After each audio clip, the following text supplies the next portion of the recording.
This is Zorina Dimitrova, trainer in business with meaning. I combine personal development, personal growth, and strategic thinking. And I'm here with Tolee Fotitzidis. Welcome, Tolee. Hello, thanks for having me here. It's nice to see you, Zorina. Nice to see you too, Tolee. Tolee is also a strategist, and he has such a diverse background that I can't even start describing it. But today we're going to be talking about personal development, although he has a lot to tell about the art of transformation, about personal strategy, business strategy, about branding, e-marketing, e-commerce, whatnot. You can check his profile, I'll put the link below. But okay, personal branding. It makes me think now about all the people that would need to compete either for new jobs or to keep their jobs. On one hand, what does personal branding have to do with keeping your job? And the other thing is all the people that are going to be jumping out right now and how personal branding can help them take their career to a new direction. Actually, it's quite simple. But as we grew up in a society which likes to make everything complicated, we think it's complicated, but actually personal branding is something we do anyway. The difference is if we do it with intention, because everyone has a reputation. And that's actually his personal brand. What we think of this person, if we have met that person, if we have worked together, if we had a conversation, it's what kind of feeling we have. Can we trust that person for the promises that person is giving? And that's actually what personal branding is, to establish a name in an industry, in a niche, where people, I like to refer to that being famous to the family, as my teacher said, Godin likes to refer to it. It's not about being the next Tony Robbins or Gary Vaynerchuk. It's about being famous to the family, people who need to know who I am and what I'm doing in the industry, in the city, in the country, in whatever market everyone is in. And actually, one thing is doing bold promises and keeping them. And the other thing, which is the most difficult part, is having integrity. Actually being authentic, being yourself. So as you said, it's about now the fear, keeping the job, staying alive in my business as a freelancer. Well, it's not only for freelancers, personal branding, it's also being an employee. The goal is not to keep your job. The goal is for you to have inner peace and to be happy. And maybe you don't have to keep that job. Right. Okay, let's jump directly into this option where you maybe don't need to keep your job, but maybe take a different direction. How do you start building your brand if you decide to start a business or your own practice? It's with your values. What's important for you? What makes your heart sing? What kind of people do you like to work with? How do you like to collaborate with people? And here are no rights and wrongs. I mean, there are people who like it more casual, have a lot of fun while working, to be more chaotic, which is okay. They can accomplish much more in that environment. And other people like it more strict, more organized, more distant with others, and that's okay as well.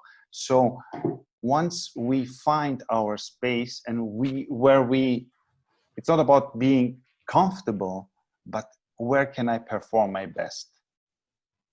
Once I define that, then attract business relationships, but not only, who are willing to also work in that context. And this reflects on the tone of voice, how I'm communicating, how I'm describing my profile on LinkedIn. And most people, what they do is they want to fit in. What would they like about me? What would they like to read about me? But it's vice versa. Who am I? It's presenting yourself, who you truly are, and there will be a match. Once, that's what's missing out there, actually. Authenticity, presenting, demonstrating really who you are, speaking up, and then finding this match. It could be an employment, could be a contract, could be whatever, but that's exactly what's missing out there. Authenticity and being your true self, and not trying to fit into industry jargons like it has to be described in that title and it has to be in this type of tone of voice, which is for me nonsense. Yeah, this directly relates me to the course that I gave last month that I told you about. It's called the Other 96% Mind and Situation Programming. It's mostly based on the Silva Method. And when I started offering this course at first, and I thought, what am I doing? This is such an esoteric, as they define it, course. And before that, I was teaching Start a Business with Meaning, which only had one module out of 11 that had to do with the Silva Method. Everything else was a bit more practical, more psychology, more down to earth. And at the end, half of it was a lot of business. So I thought, how would I even introduce this to my social contacts? I mean, what would my friends say? And I went through the same type of thinking, you know, but it was only momentary, I have to admit. It didn't take me long until I realized, well, it doesn't matter, because this is what I am. If they don't like it, that's fine. They don't need to buy it from me. And it's, you know, they can decide what they want to think about me. It's something that I practice, that I have confirmed to myself that other people enjoy it, they have results with it. So why not offer it just because somebody's going to say she's become a woohoo? Yeah. Right?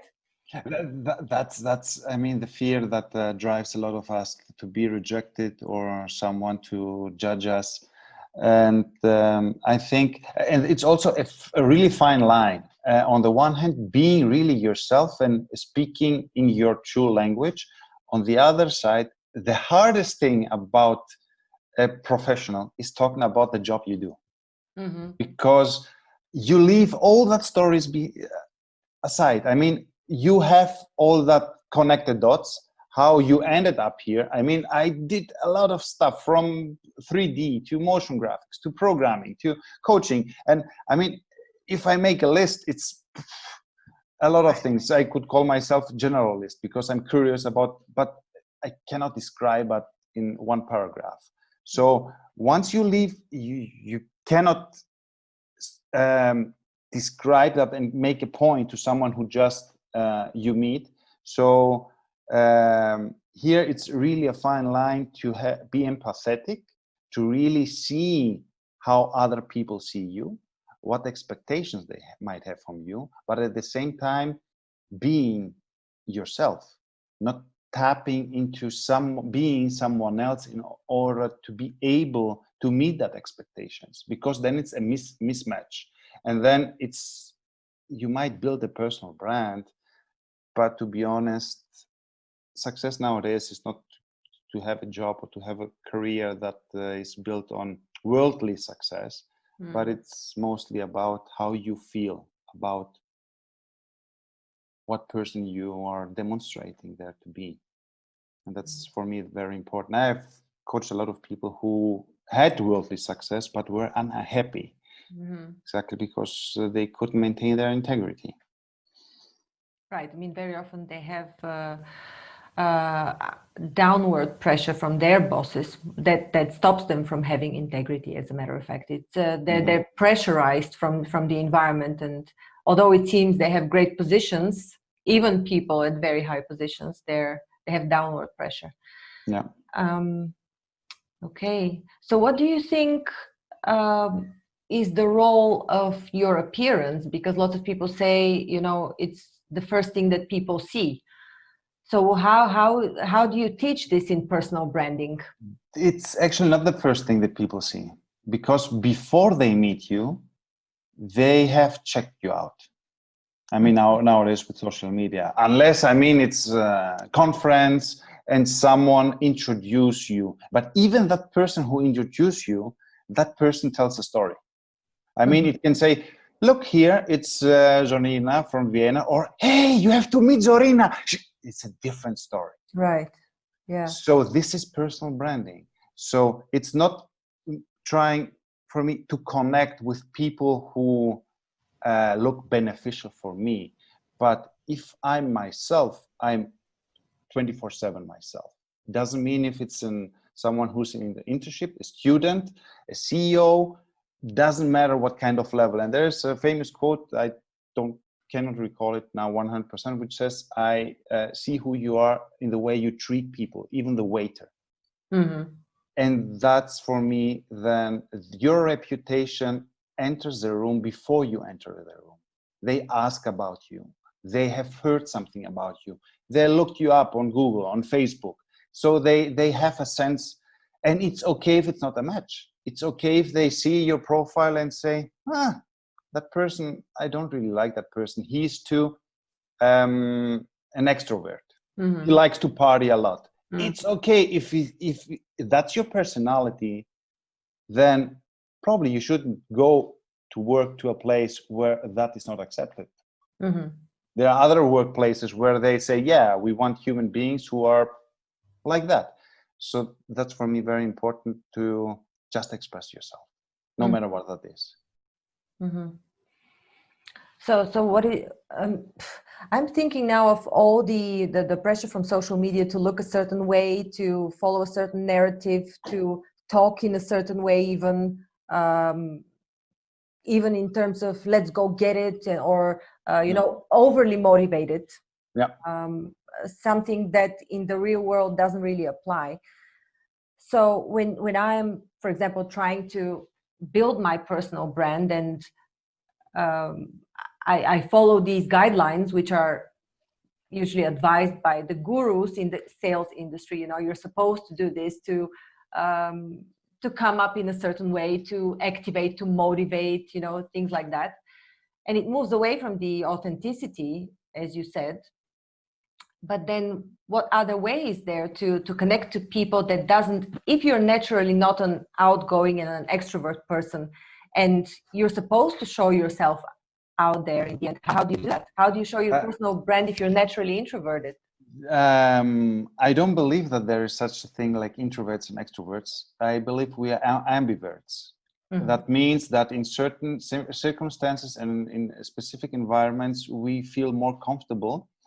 And it's not about being in our comfort zone. It's about being in our zone. I mean, you can, if you have an actor and he's not good in singing, and you bring him on stage, he will be on, his zone is acting, not singing. Mm-hmm. It might be also singing, but not everybody can sing. And that's, if you find where your zone is, go there and act and play.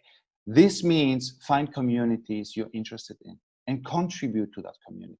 It could be fishing, it could be bowling, it could be whatever. Because, I mean, it's not only entirely business, right? We have, every one of us has interests. We follow people, we follow the same people. Go check the conversations, connect with people there. And once you have common ground, common interest, you open up. Because you feel seen, you feel heard. Because it's not about business, it's not about I want something from you, but it's about let's connect because, hey, you have a nice lamp there. I have the same lamp in my office. This, let's say, I don't have it, okay, but this is a reference, like, let's talk about the lamp. It might be something, it's a starting point. Mm-hmm. And there's something that is really not talked a lot, it's social capital. It's the sameness. And I like to say this often in Greece when I do some seminars. It's, imagine you go to New York, to Manhattan, and you don't speak English very well as a Bulgarian, Greek, or whatever, and you come out the metro and you're lost. subconsciously you will go to a person to ask for the way who looks like you. Mm-hmm. It's not that you're a racist. It's not that you avoid other nationalities, Chinese people, Afro-American people. It's not, it's, you look for sameness. And now imagine you meet someone who's from Bulgaria or meet someone from Greece. This is social capital. This means, hey, you're from Greece, without knowing me, just know. And imagine now he's from the same village that I am. We might end up drinking tsipuro at the taverna in Manhattan just because and that's sameness. Yeah. And we can look for sameness in social media very, very, very easily. And even in business communities, business groups on LinkedIn. And that's what we have to look for, this sameness, because in communities, there is no competition, there is contribution. In the open market, there is competition because everyone looks like, I mean, everyone wants to try to fit in. There's competition who wants, but if you go to smaller communities where they have a meaning for what they do, there is nobody will judge you for if you speak English well or not so well. It's about your willingness to contribute. And even if that's just asking questions, generous questions, I mean, you're welcomed in such communities. And that's how you start. Because I don't believe really cold calling or cold emailing, just sending out emails. And I mean, this recruitment process of sending out a CV doesn't really work anymore so well. There are other ways. At higher positions, it doesn't work. For me, actually, it has never worked. I've never gotten a job simply by getting a CV. It was always by somebody introducing me first, before the entire process of interviewing and, you know, just to get the wheel going. But it really, sometimes it depends for what kind of positions, but in my case, it never really depended. Even internships I've only gotten via people. Yeah, and that's why also a lot of companies now have these programs where if you refer a friend and they hire them, you get a bonus, which I think it's, this bonus for me personally, it's not the right incentive because it's not about the sake of hiring someone. It's about creating a working place where we spend 8 days a day together with people like us, so we can perform at a higher level. And it can only be done if it's modern corporate culture and we feel safe there. And I mean, okay, everything nowadays is counted with profit and money, and obviously this works, giving that kind of incentives. But I mean, look, even if that's not the case, I mean, if you have someone who think is a great fit at the company you're working with, this person has established a great brand. He might not even be active on social media, but it's like in every relationship. I mean, there's a nice talk from Simon Sinek when he says, how can I make a woman fall in love with me? And there is not such point like do this. It's all together. Saying good morning to your neighbor, being kind to people. I mean, you never know. I mean, a taxi driver might give you, be the next connection for your next big hit, if you're open to that. And if you perform always high every day, you put on your smile, not a fake smile, but because that's who you are, then opportunities will pop up. Yeah, we have a saying, do what you, I did my best and the rest God will do, or something like that. Yeah. I mean, it's also going into an interview. It's not about getting that job in an interview. Our job is to be ourselves. That's the only job we have. Because I mean, going into an interview and not getting the job, my role might be to inspire the recruiter, tell a few things that made them rethink because they had a bad day or their kid is sick. And I mean, it's not only about getting a job and getting our bills paid. And I mean, it's much, much bigger picture. And I think the only job we have is to be our true selves. And that's the only, for me, success is accomplishing to be as often as possible your true self during the day, during the year, in personal life, in business, and then everything else falls into place magically. Yeah, no, I'm sure it does, and I've experienced that. But I also know a lot of people who are living month to month and paycheck to paycheck, and so they're thinking, okay, fine, but I understand all this, but I still need to get this job just to. And that's the thing. You don't need to get that job that you don't feel nice. I mean, there are many jobs. I mean, maybe it's better to, I mean, we have here down the place Domino's Pizza. If you have to pay the bill, I mean, there's nothing spiritual about not paying your bills. I mean, every job is a fine job. If you need to find a job to pay the school or something, it's fine, but it shouldn't be against your vision. It's not getting a job that puts you down, drowns you. Find an environment that is motivating, that you have, and it can be working at a cafe. It could be being, I mean, we don't have Uber here, become an Uber driver for 3 months. I mean, there are a lot of opportunities to get your bills paid, and then building on your career, on your dream, or your freelancing business, or your own bootstrapping business, whatever that might be. There's not one way or the other way. There are a lot of combinations you can do during that journey. Yeah, I'm thinking about all the people that I've interacted with, and at the first instance, everybody's asking me, well, how long will it take me to do this, or to be able to accomplish this, or how long will it take me to manifest this, or in this case, or how long will it take me to create and build my personal branding? And it makes me think, now that you talked about social capital, there was something about friendship it was I think a philosophical research or analysis done on why are certain friendships more stable, and especially friendships that were built during your childhood. It is especially because of this social capital that you have built over time with these people. So even if you hadn't seen them for 20 years, this capital is in the bank of this friendship, so you can still draw from it. But when people ask you now, okay, how long is it going to take me to build my personal brand, to achieve whatever I want to achieve? I know you just explained the opposite, but how would you address this question then? There is no end goal to build your personal brand. You have your personal brand. The moment you ask that question, like how long will it take, it's coming from a state of lack, right? A state of I am not enough. Yeah. So this means you're putting out, call it the universe, or you're communicating with other people from a state of I am not enough. Mm-hmm.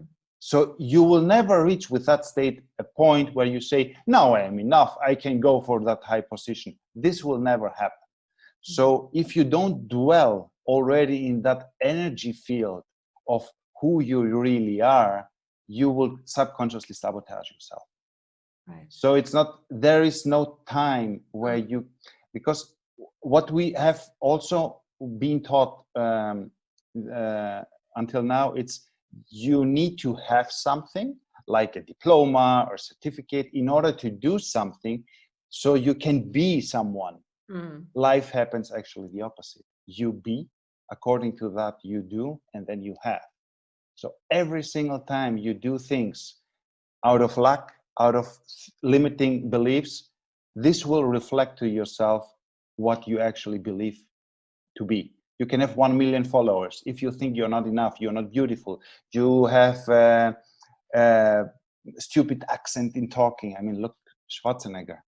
He became governor of,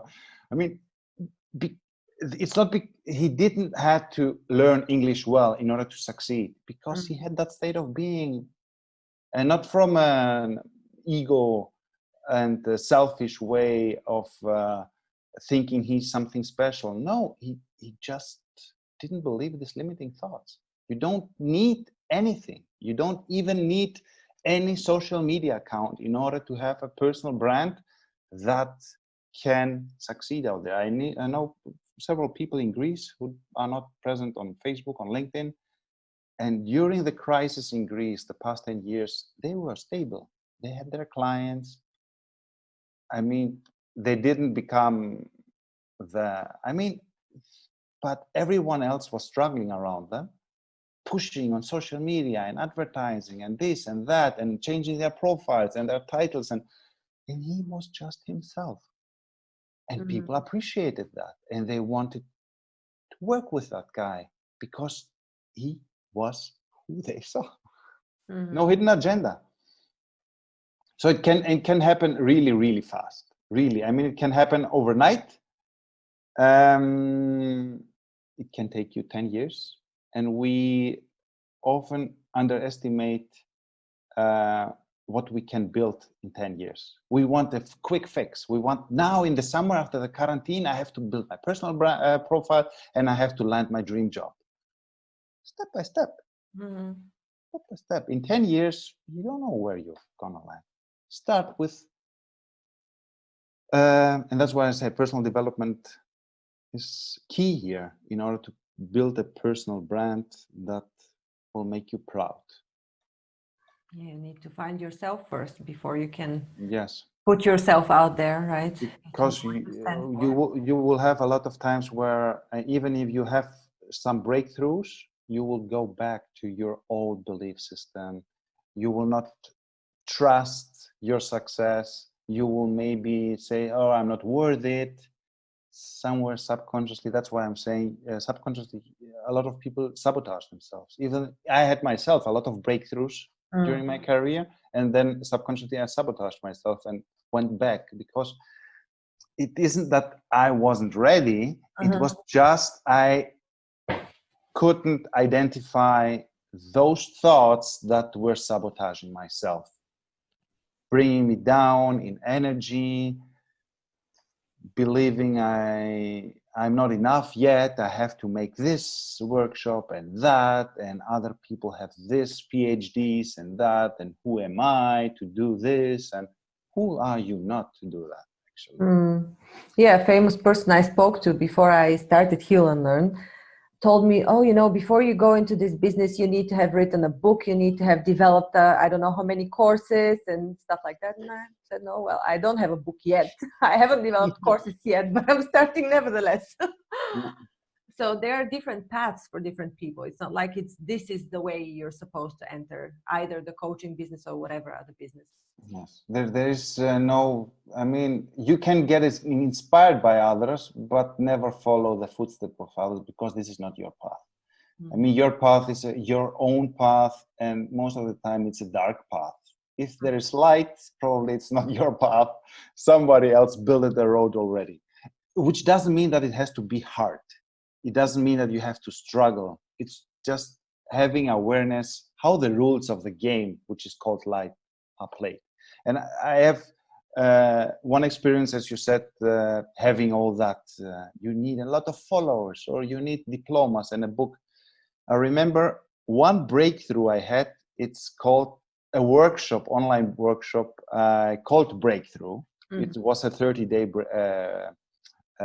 workshop, which was actually, I switched on my camera, went live on my Facebook page. Back then, I had 2,500 likes or something like that.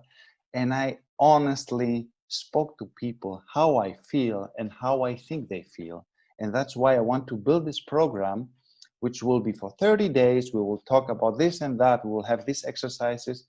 And without having a landing page, without having even name, people in the comments already said, I'm in. Yeah. They sent me messages. I'm in. Count me in. Yeah. And previous workshops I did, I advertised them. I published them here, did guest blogging here and there. It didn't happen like that because it was just a moment of being aligned with my true self.